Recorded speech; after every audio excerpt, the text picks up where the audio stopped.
Recording in Hare Rama, Hare Rama, Rama Rama, Hare Hare.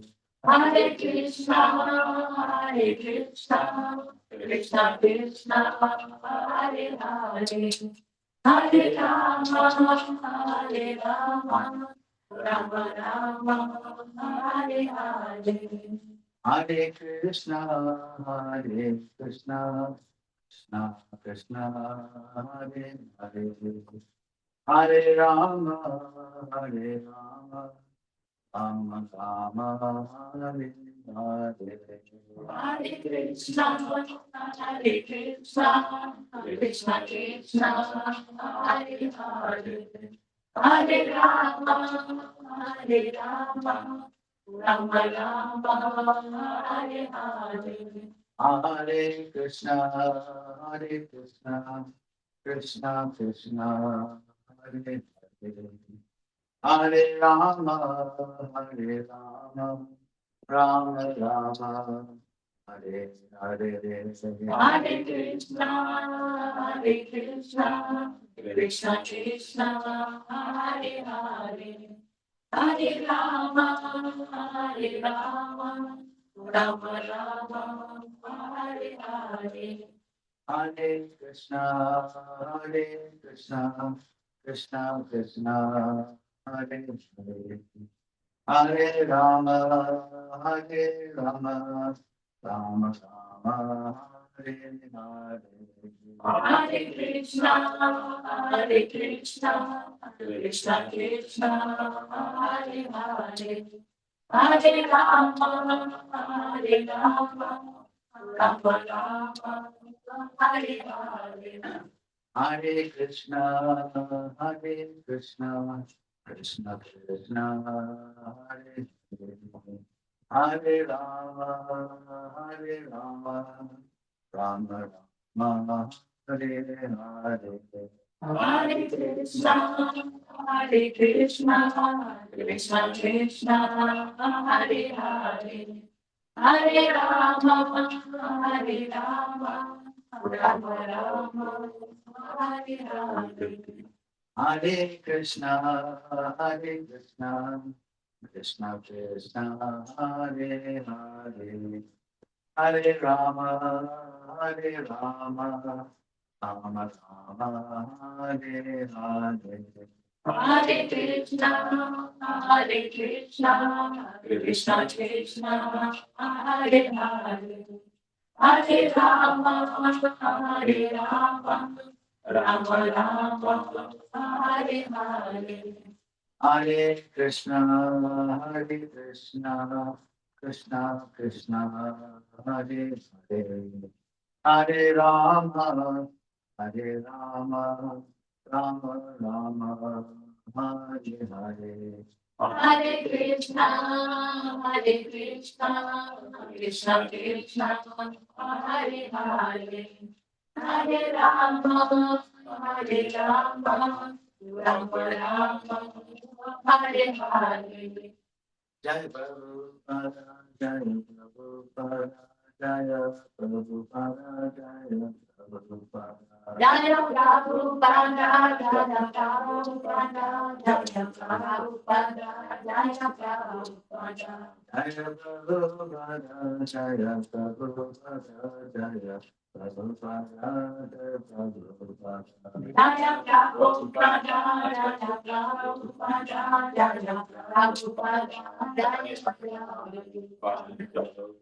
Jayam Vishnupada Paramahamsa Bhagavatam Shlotar Satsasi Srimad Bhaktivedanta Swami Prabhupada ki ISKCON founder Acharya Srila Prabhupada ki Jayam Vishnupada Paramahamsa Parivraja Acharya Shlotar Satsasi Srila Bhakti Siddhanta Saraswati Thakur Anantagoti Vaishnava Vrinda ki Namacharya Srila Haridas Thakur Prem se Shri Krishna Chaitanya Prabhu Nityananda Sri Advaita Gadadhar Srivasadi Gaur Bhaktivedanta ki Sri Sri Rādhā Krishna Gopinath Shama Kunda Radha Kunda Giri Govardhan ki Vrindavan Dham ki Mayapur Dham ki Jagannath Swami ki Kangamai ki jai, Namai ki jai, Tulsi Devi ki jai, Bhakti Devi ki jai, Samveta Bhaktivedanta ki jai. All glories be assembled to us. Gaur Premanandi.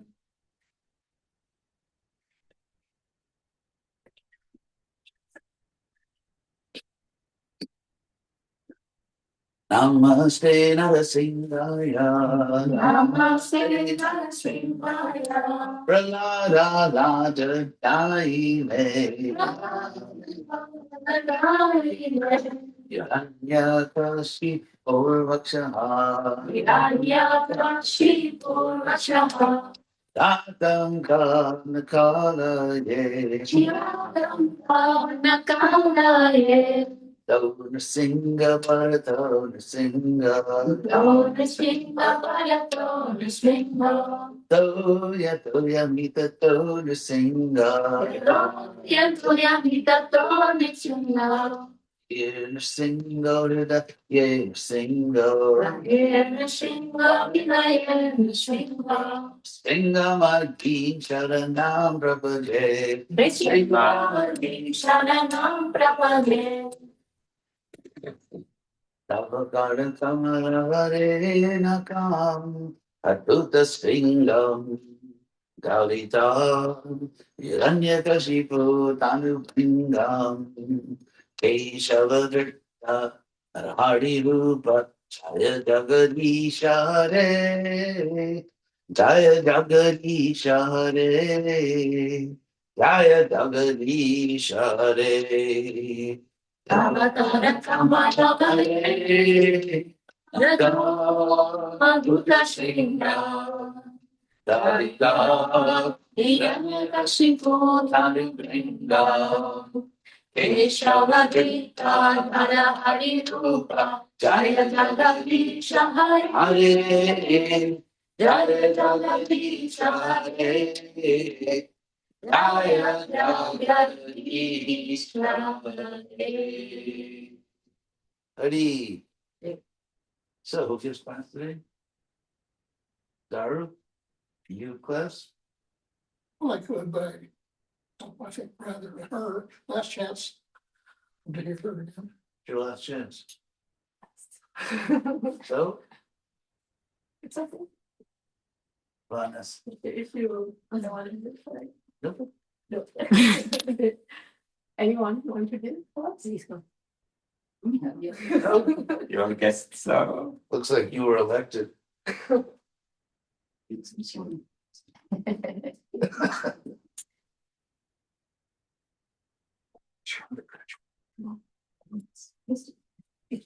Wait, I can do the register. No, interesting.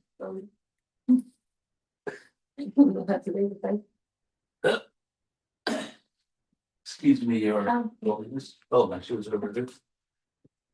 I was hiding some.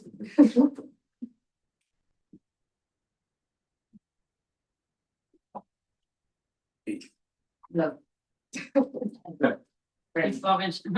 I'm curious, why is that that paint, that picture over there?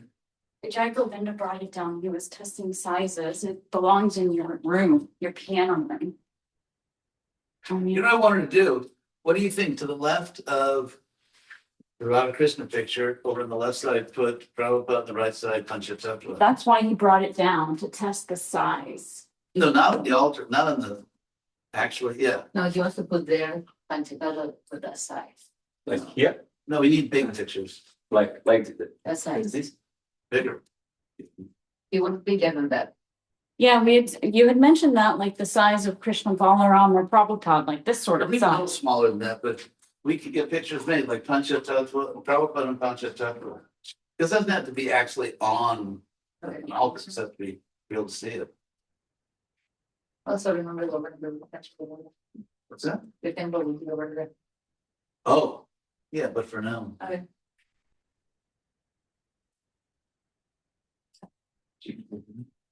Is she your longer?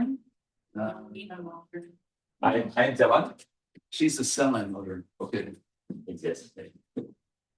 So, Oh, I left my phone. This thing, it's a phone. And your clicker. My counter, yes. Actually, these don't click.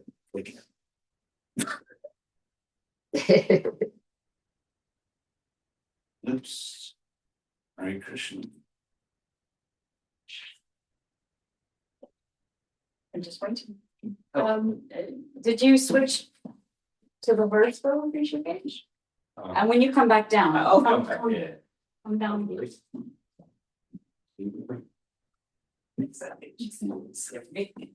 How much was that? $50, you know. $50, get her registered. As they. I don't remember. No, it was, she's 17 almost, so it was close to 17 years. Yeah, and you never have to read that. No, That's good. maybe things are different now, but at that point, no. Cool.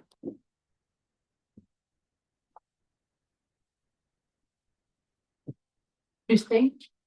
Well, now Are you okay with everything? what do you mean? Like everything you have to do? Yeah. What time the travel? I have to drive to South Florida, so I didn't want to do that too late because I'm just.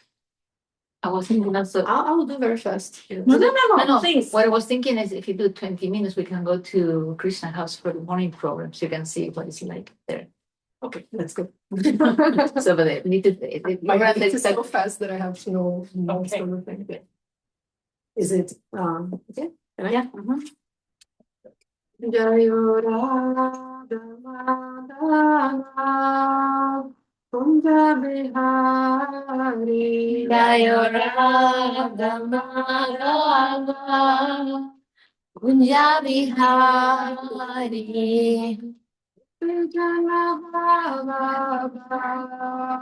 Girivaradari Gopi Jana Vallabha Girivaradari Yashodanandana Braja Janarayana Yashodanandana Brahadana Yamuna Vanachari Yamuna Tira Vanachari Jaya Prabhupada Jaya Prabhupada Jaya Prabhupada Srila Prabhupada Jaya Prabhupada Jaya Prabhupada Jaya Prabhupada Srila Prabhupada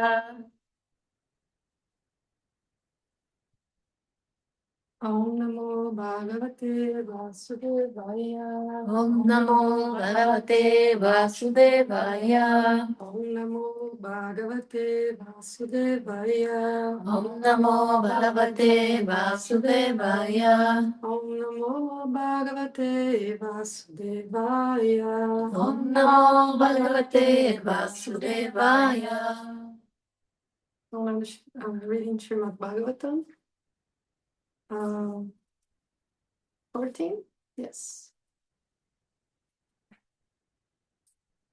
Puragrama Vrajadhyana Puragrama Brajadyana Kshetrarama Shramakaram Kshetrama Shirakaram Ketakarvata Goshamscha Ketrakarvata Goshamsam Dadahu Patananicha Dadahu Pantananicha Puragrama Vrajodhyana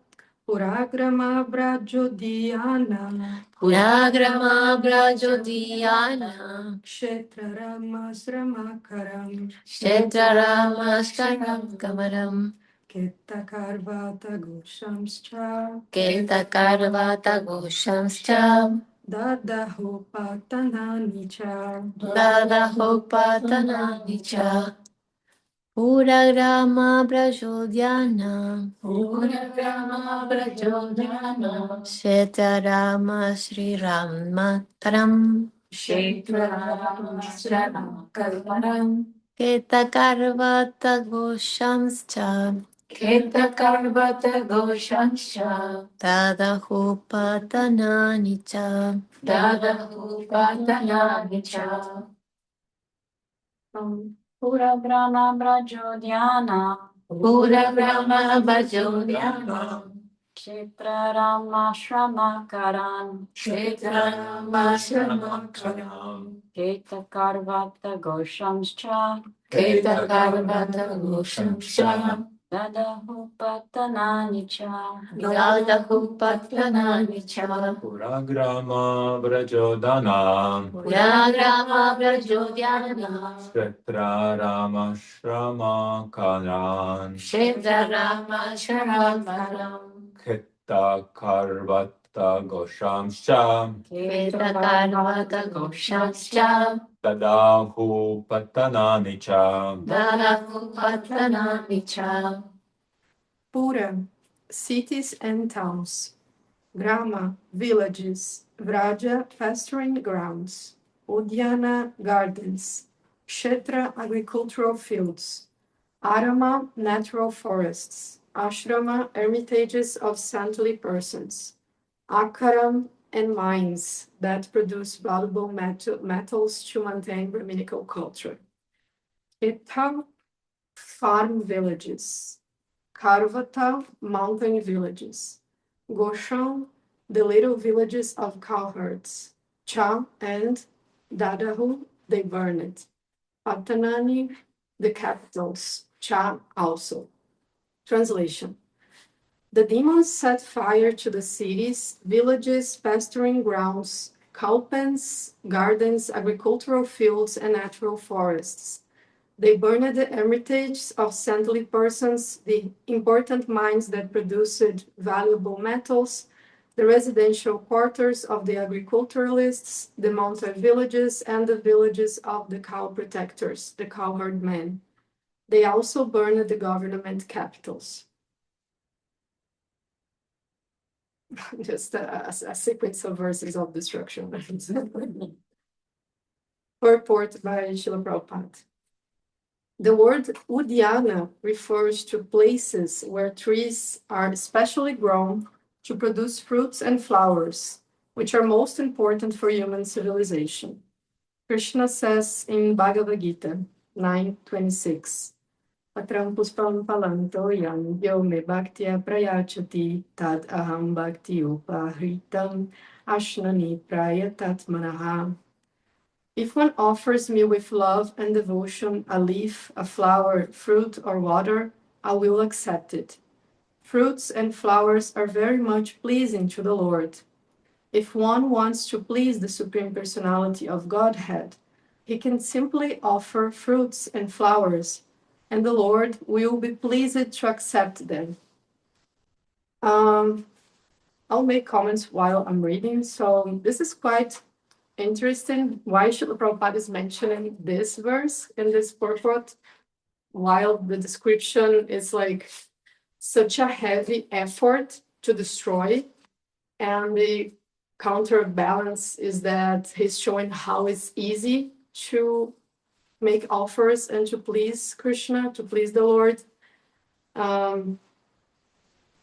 It's something that Prabhupada always mentioned, that you have to do a huge effort to destroy your life at a certain point. Like to be demoniac, you have to make a huge effort. It's not something completely easy what they are doing. Like as yesterday, Srila Deva read that verse that they were accepting very in a submission way the orders of Hiranyakashipu.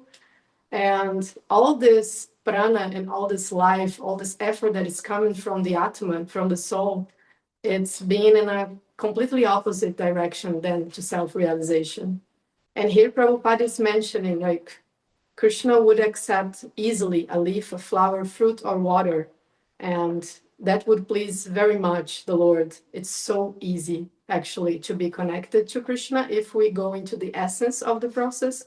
Like the Bhagavad Gita is really a very didactical instruction for like, just follow what I'm saying, this is gonna work. And Krishna makes a lot of promises that he's saying, if you trust exactly what I'm saying, you're gonna see the result of that. And I promise you that. He's talking this to Arjuna, which is completely different from any other texts that we have in Vedic culture. Like it's very explicit, the instructions. It's not that common. That's why Bhagavad Gita is so special, because it's very explicit. He's not having a conversation that could have a dual interpretation. It's very clear. although there are some, for example, Shankara's school will have a completely different interpretation of the Bhagavad Gita, where Krishna is not the center of the Gita, and then he becomes like just an abstract idea to talk about the Atma and Brahman. But he's also making a huge effort to do that because there are so many personal pronouns in first person singular in the Bhagavad Gita. Krishna is talking so much aham, maya, and so on. Like he's talking mine, I, me, so much in Sanskrit.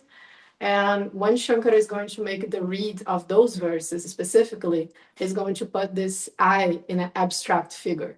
It's something like I say I like water, and then Gandhini will understand that I'm saying that human beings in general like water. It's not that Rādhā Śakti saying she likes water. It's an abstract idea. I'm using the first person pronoun just to give an example. And he's doing this kind of effort, and it's such a huge thing in Vedantic tradition, like Govinda Bhasya of Shankara and so on. But he has to manipulate a lot, these personal pronouns that are in there. And Krishna is being so personal and showing that it's quite easy to get close to him. And sometimes when I observe our movement and how we present Krishna consciousness, sometimes we're not presenting this kind of easy path. In a certain easy path, not easy because you're not going to make like a huge internal transformation, but it's not like the Christian or Judaic God that you have to make like this person, if you don't do exactly what he's saying, he's going to punish you or something like that, or you are missing something.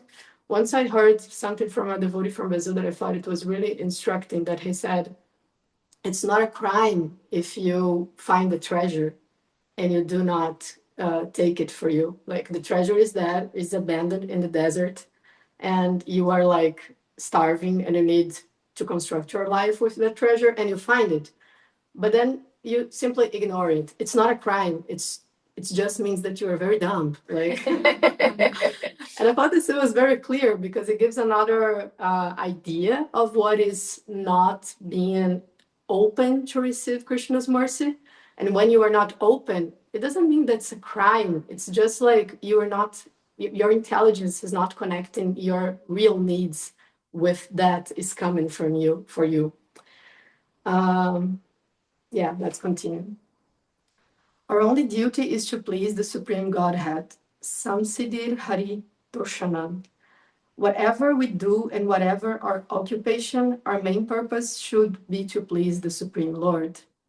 All the paraphernalia mentioned in this verse is especially meant for the satisfaction of the Lord, not the satisfaction of one's senses. And what we see in this verse is like the extreme situation. It's like it's a war description, actually. It's a war description. So we are living in many wars in the moment in various dimensions, but we can see that men fight specifically and in inner relationships and government relationships because they are so attached to what they are fighting. Like they really want that things for them. And what Prabhupada is explaining here is that all this Prakriti Tattva, all this material nature should be completely offered to Krishna. That's the natural laws of the cosmos. The government, indeed, the entire society should be structured in such a way that everyone can be trained to satisfy the Supreme Personality of Godhead. But unfortunately, especially in this age, Nate viduhu swartha gatim hi Vishnu. People do not know that the highest goal of human life is to please Lord Vishnu. On the contrary, like demons, they simply plan to kill Vishnu and be happy by sense gratification. They simply plan to kill Vishnu. This is such a strong statement of Srila Prabhupada, but in a certain way it connects to what Atmahata that Srila Prabhupada, that Srila Chakdeva was mentioning, that we have in Sri Upanishad, that when you are not doing any effort to be conscious of God and to be conscious that you are a soul, because that's an important effort also, you are literally killing this possibility, this ontological connection that we naturally have. And one thing that Acharya Deva always mentioned that really I meditate a lot on that, is that our process of Bhakti Yoga is not about making water. It's like the water is already clean, and when it has some pollutions or contaminations, you just have to make it like a process to make it cleaner, because the essence of water is still in there.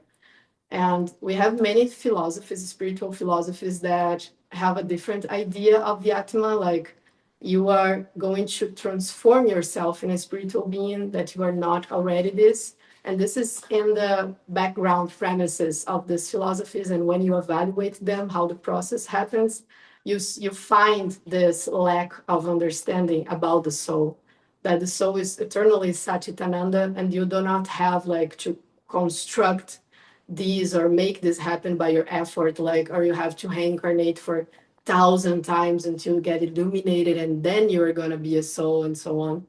And many philosophies carry this idea. And one of the things that caught my attention in Krishna consciousness is this very clear idea about the soul. The soul is Satchitananda, it's eternal, it's always available if we meditate, if we breathe, if you're not like always in Rajaguna, even in service sometimes. If we connect with this reality, we can literally perceive directly the soul, the consciousness. And everyone can do that. When we are chanting Hare Krishna, we can, for example, observe we chanting Hare Krishna in your mind, like you're chanting, and then you can observe your chanting. And then you can go back and observe the observer of the chanting. And then you go and you can see what Prabhupada mentions about the many layers of mind. And you realize like that you are in the background, like making the decisions. So what you're going to do with your mind, your intellect, and with your body, and so on. And that's Krishna consciousness. You are aware that you are already that. You're just making the effort to make it like, to put it outside. Any comments about this beautiful verse? Beautiful class. Yeah. What? Beautiful class. Yeah. It happened 2 verses ago when I gave a class, the same idea. No? We're talking about killing the demons, and then Prabhupada talked about offering a flower and a leaf. And isn't it like this is a recurring theme in Prabhupada's speak in the whole chapter? 2 verses ago or something like that was the same thing. He mentioned the same verse? Mentioned the same, yeah. This is quite interesting. Yeah, that's why he insists on the same point. Like he's not making any malabarism. He's just insisting on the same point. I love it that he mentioned this verse, because they're doing such a huge effort to destroy everything, to kill people, and to have such a terrible karma for their lives, like, and destructing their soul and destructing Vishnu in their consciousness. And then he's saying, well, it could just be offering like a flower and water. It would be way much easier. And then I love this, because the evil, and when you look into a Krishna consciousness perspective, it's not something that is threatening you. You see that demonic, it's somehow like also mudha, like this idea of a lack of a developed mind. It's like a very strict and narrow mind that is going on in there.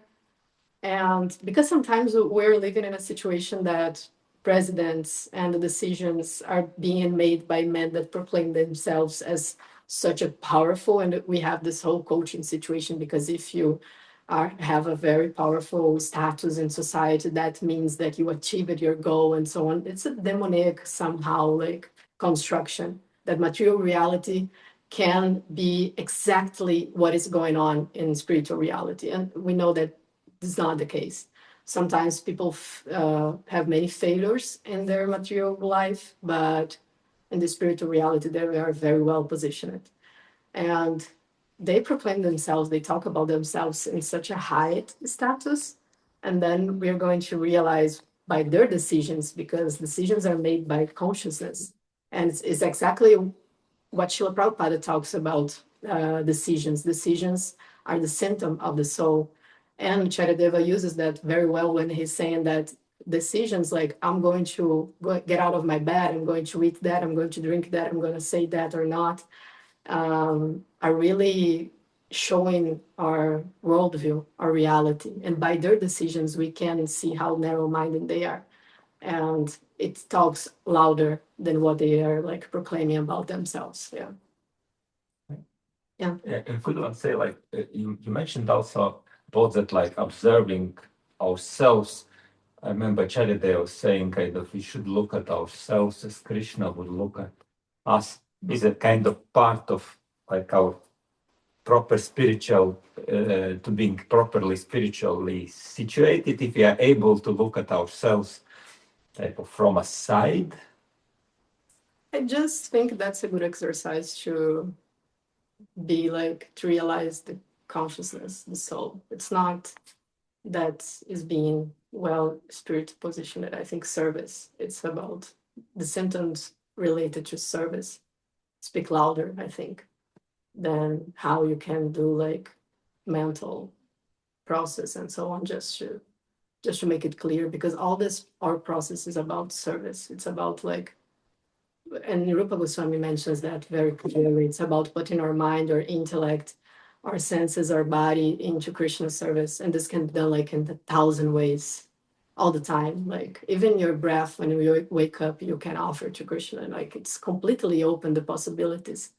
And sometimes we think in a very narrow way also about service, but it's like it has many possibilities to connect with him. Sometimes we are not in a very good position to serve, like we are far from devotees, or we are alone, or we are facing a very difficult moment in our lives that we do not, it's not easy for us to relate or something like that.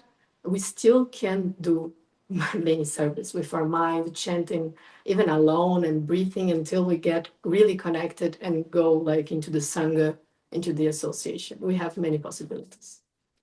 What did Prabhupada say? Yeah. Flora, whatever. Yeah. Water. By the way, we We are have no excuses with this process actually to serve. We have so many options, like, and we don't have to do like great things. Like Acharya is doing great things, but we don't have to imitate Acharya like at the same time, because sometimes we feel we have this all projection of this high personalities, and then we stay so, oh my God, but what I'm gonna do? And I remember once my god sister, she said to my spiritual master, Gurudev, I want to do huge things for ISKCON. And he answered her, don't worry about that at all. First, become a very huge person, and then naturally you're going to do big things for ISKCON. So if you don't work on yourself, that's not going to happen at all. Yeah. I have a comment. Do you hear me? Sí, yes. Yeah, I have a comment relationship to what she was mentioning One earlier. One Can you hear second, me? because before, yes. You got it? Okay. I have a common relationship with what was mentioned earlier, that there was one devotee in Brazil mentioning about how if someone doesn't take to the mercy, So we they cannot hear you. Oh, you can be. Let me just hold on one second. I'm just going to take Yeah, my yeah, ears yeah. out. 1 second. Krishna, Krishna. All right. Can you hear me now? I'm not going to Krishna house because they're close. Can you hear me now? Yeah. Yes. Okay. Okay. Thank you. Appreciate it. I have a common relationship to what was mentioned earlier about one devotee saying something to the extent that if one does not take the mercy, one is dumb, which is agreed upon more than anything else. At the same time, I think there's another context that one can look at it. And it's not saying this is right or wrong. At the same time, this is one way that also can be looked at as this way, that everybody has their specific journey. For example, let's suppose, one is trying to, going through different processes in one chanting, and one's chanting, or let's suppose one is trying to facilitize. We can see that everybody has their specific journey. So I guess the word dumb can be looked in different ways. So that's what I wanted to say. Yes. Of course, all this philosophy, it's like a diamond. You can explain in many ways. And at the same time, I think I still insist that he went really into the point, like he went really into the target, that sometimes we are not aware of our interests and we cannot embrace what is offered to us. That was his point. And each person has its path, but his whole point was about Krishna's mercy, which is something that Urmila Devidasi also mentions, like she's in her book about the art of chanting. She mentions like, what is sincerity? Because Rupa Goswami mentions that the only thing that you need to advance in Bhakti Yoga, it's being sincere. But what is it?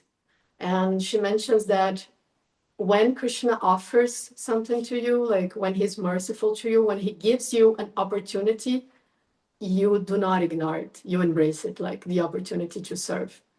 And this really works on our ego, on our mind, and so on. Because if you really practice that, if you really embrace the opportunity that Krishna is giving, it's really transformative and really shows that we really want to be part of this Gaura Lila and everything. I do believe that people have their own path, but it doesn't mean that they are going to ignore like spiritual opportunities if they were like completely easily available and like that. Yeah. Also connecting to that, there is something that Acharya Deva mentions about the University of Govinda, that even Buddhism and all these impersonal traditions are steps on this way to get connected to Krishna. Even atheism could be into that, because you have spiritual realizations wherever you are. Like you are in an impersonal position or in an atheist position, and you are like in this huge cosmos, Vishnu university, trying to understand this huge personality. But if you don't have this kind of reference in the end, you don't get the point. So yeah. I appreciate it. Thank you. What do you have your idea of what you're gonna write your thesis on yet? The master is going to be on comparative theology. It's not my favorite topic, but my advisor is focused on comparative theology. So I'm going to do Christianity and Vaishnavism, which I think has some connection points and many that do not have any connection also. Yes. So I'm working on that. You already know about what it is gonna be. It's not gonna be, that's what it's gonna be. Yeah, that's what it's going to be. Yeah.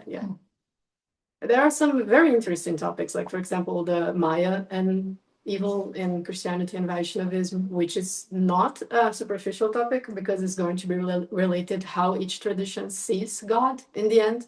How is the absolute truth in each tradition? And you can see by how is the understanding of illusion and evil. Yeah. But I'm not going to enter in this topic. So Maya and Satan are not the same. Maya and Satan are very different, right?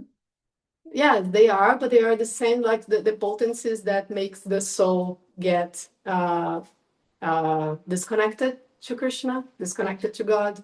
So the concept is different, but the function is very similar. And if you look into the function, you see that they are very similar. So yeah. I think it's that. I don't know if you want to mention something or okay. Yeah. Please. Looking at the purport where the Prabhupada says that the demons, they simply plan to kill Vishnu. And Yeah, so simply I remember when I was a flower child and just hitchhiking all over North America and Mexico and Canada and just happy-go-lucky. But when I visited the temple in Miami, we had a beautiful tropical farm there. And the first verse that I memorized, that I thought was so cool, that Krishna says that let me see, real quick.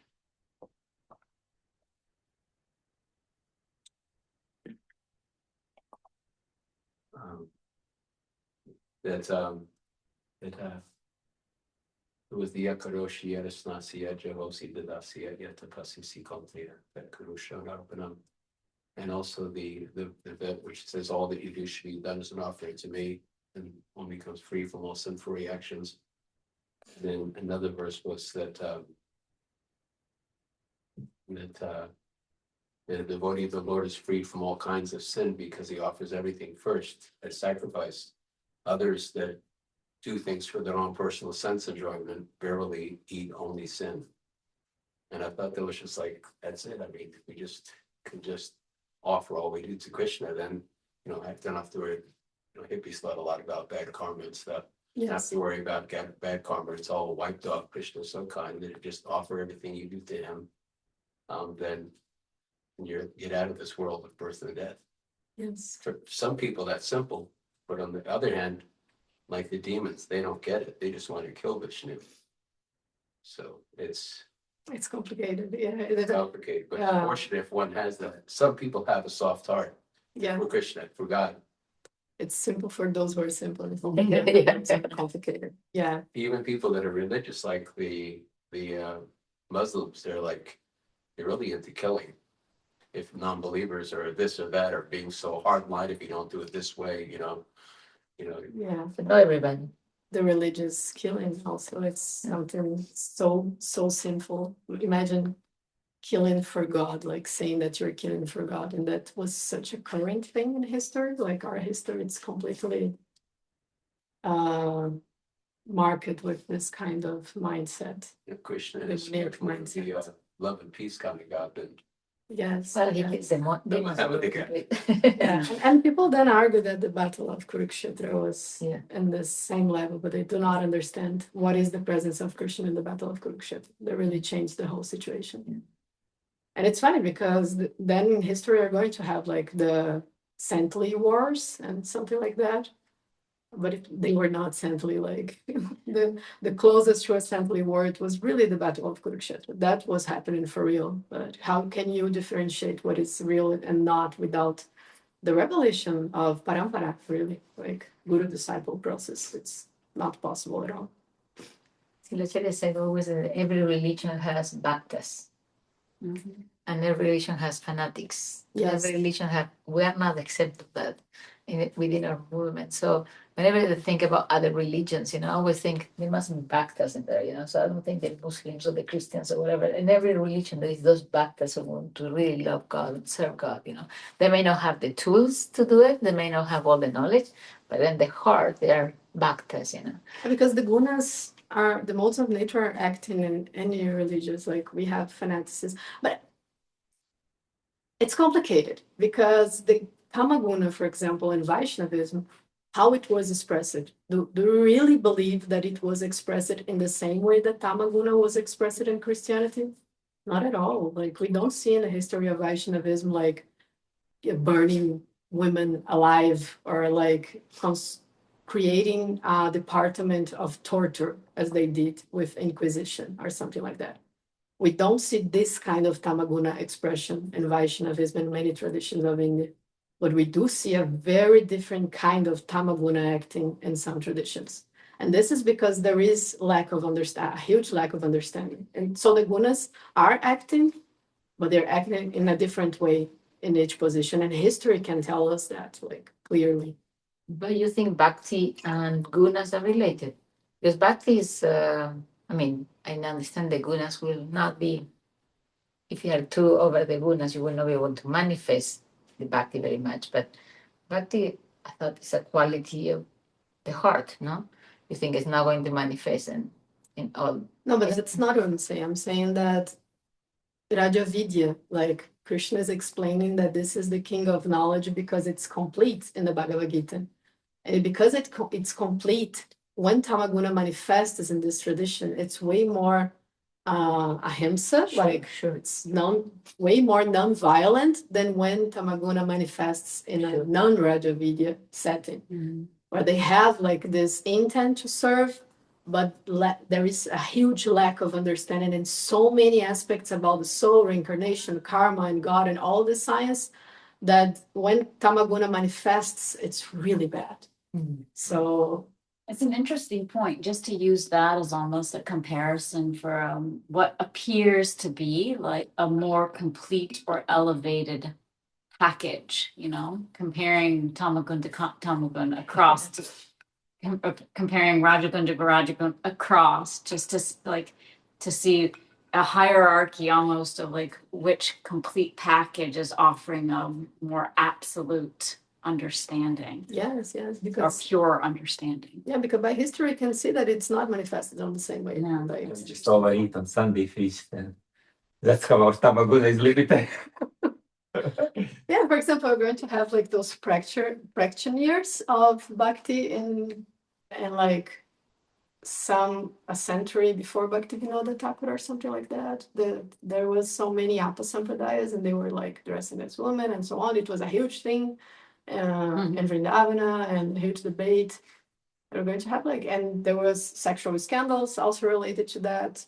But at the same time, we didn't construct like a very narrow mindset to dominate the world and like making huge genocides and killing all the indigenous and so on, like women and children, and like making epistemological violence, which is saying that the way you know reality is not valid at all. We cannot use the way you know reality because we know reality from a perspective that is absolutely true, and everything you bring doesn't matter. So this epistemological violence with the physical violence, which was colonization also, like political, economical, epistemological, ontological, so many kinds of violence were happening in this religious and economic colonization that we cannot compare that Vaishnavism did something like that. And that's a huge important topic. William Dalrymple, which is a historian, he was a professor in Oxford. He wrote a book called The Golden Road. And the focus of his book that won a very important prize of history yesterday or something like that is focused in showing how ancient India transformed the world. And one of the things he brings many important points, like many important historical points. But one of the strongest points that he brings is that the spread of the Indian culture as Hindu culture or Buddhist culture in the East Asia through the countries like Lanka, Cambodia, Japan, China, and so on, were not done by the sword, were done by the admiration and respect, because people wanted to know Sanskrit and know those texts because it was the same relation that people had with Greece. Like if you speak Greek, you are an intellectual. If you know Greek mythology, it means that you are an educated person. And that was happened with India also. And history is not very fair with India in that sense. And his point is, it was not about violence. It was about admiration and respect. People wanted to be related to Indian culture and with the Sanskrit because that means they were civilized. That means they were advanced. And this really happened. And people are traveling all over around to go to Nalanda University. And we are always saying that the first universities of the world are in Europe, like obsessively. We teach that, but it was not there. Yeah, it was Nalanda. And yeah, so many points. So happy you're studying what you're studying, and yes, it's very fascinating. I think we need more of that kind of like a worldview, because we have our, I was Catholic and whatever, you learn whatever, then you enter in the Hare Krishna movement and we have so much to read, so we almost forget about what's going on in the world, and when you have any crisis or anything, you don't think about this other aspect of it that could be helpful also to understand, a more broad understanding of it, like put it in place with everything else, Into a context. Yeah, into all the other things. Yeah. Prabhupada mentions, I don't remember which purport was. Maybe you could remember this purport. I think it was in the first canto of Bhagavatam that he mentioned that the social sciences should be in service of Krishna because it helps to understand like the Satkaryavada cause and effect process and so on in human nature and in the planet and so on. So when I was doing my undergrad in history, I had like a compromise with myself because in the last 2 years I got in contact with Vaishnava philosophy and that changed the whole perspective of history for me. And my professors were like, we don't care at all for that. And I was like, how am I going to express that? So we used to make our tech exams with paper, not in computer. And like we had to write like 4 or 5, 7 pages in front of them, like And I used to give the answer they wanted, like, oh, this happened, the French Revolution happened, this and that, and and then when I finished, I said, and now I'm going to write what would be the perspective of Srila Prabhupada on that. And I used to write all my exams like what they wanted. So I have my grade guarantee.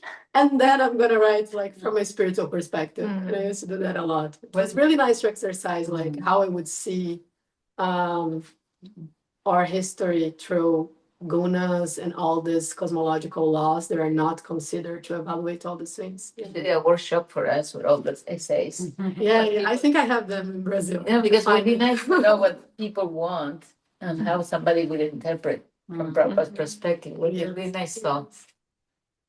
So thank you so much, Donna. Thank you, Hare Krishna. Okay. It's interesting, like here that how the demons, the Prabhupada said that the demons, they seem to be planning to kill Vishnu. It's like we all at one time were in the spiritual world. Prabhupada said that. Yes. How did some people go so Low. Yeah. low? And there's other people like you that you heard about Krishna and suddenly, okay, this is for me. Yeah, but maybe we try to kill Vishnu and some life also. This is crazy. The first time I heard about that, I was like, oh my God, they're thinking about killing. This is the kind of professional demonic like that we have in these stories. Like, it's way more than I ever thought. Like, they really believe that they could kill Vishnu. Like, Prabhupada is kind of mentioning this in a way here that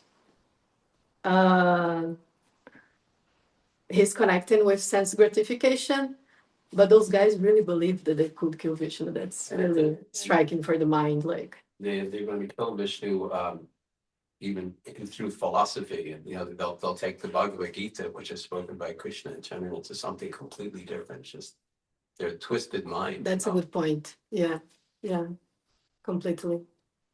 Taking like once Prabhupada said that the problem of material reality is that Krishna is not in the center of everything, and then you're making like a huge effort to take naturally.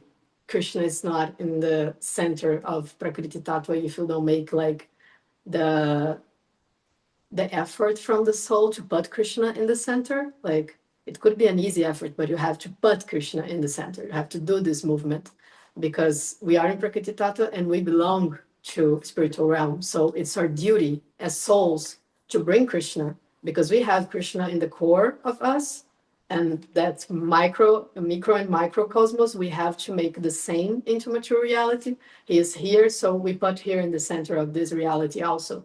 So we're bringing light to this reality. That's what a Shakti Avatar is doing. He comes from the spiritual realm, and then he's bringing Krishna to this dark reality, which is material nature. And imagine like dedicating your whole life to do the opposite. It's really sad. It's really sad. And at the same time, this brings us a lot of grateful emotions about being in this position, because sometimes we complain a lot, but we are being so privileged on being in this situation. And even when we do like small services, we are like in a very, very well positioned in material reality. We have to be very thankful for that, because Krishna is literally inviting us to have a relationship with him through service. And we should hear this invitation, like service is the invitation. Yeah. It's a nice thing how the Vaishnavas there, they don't wish the demons to suffer. They'll actually try to, well, even if they're demons, if we can give them some prasadam, that'll give them a chance. Somehow or another, they can give up this terrible direction that they're going in. Yes, I remember when I read like Draupadi saying about the situation with Ashwatthama. Yeah. And she was like, no, we cannot kill Ashwatthama because her mother is going to suffer as much as we are suffering. And I was like, oh my God, what is going on in here? And Prabhupada is praising her so much in the purport. Like, Draupadi is completely full of compassion and so on. Like, she's so fulfilled that she can like not be in a very vengeance way with Ashwatthama. Yeah, that's amazing. Acharya mentions that episode a lot. Yeah, I love that episode. Because of the controversy. He said, in ISKCON sometimes we had different opinions and we like, what is the best way to do? I said, well, they had it. They were arguing, should kill him, not kill him. Yeah, They were arguing about how to do the best part. Yeah, Draupadi was like compassion, Bhima was like, kill him. And then I was like middle term. And it kind of turns out that they should have killed him because then he tried to kill Parikshit in the womb. Yes. Well, The guy was just. not necessarily. We don't have the Bhagavatam. Yeah, exactly. But all. Krishna went there to protect him, show his power. It's all part of the play. Yeah, part of it. Yes. There you go. Thank you so much. Thank you. Thank you.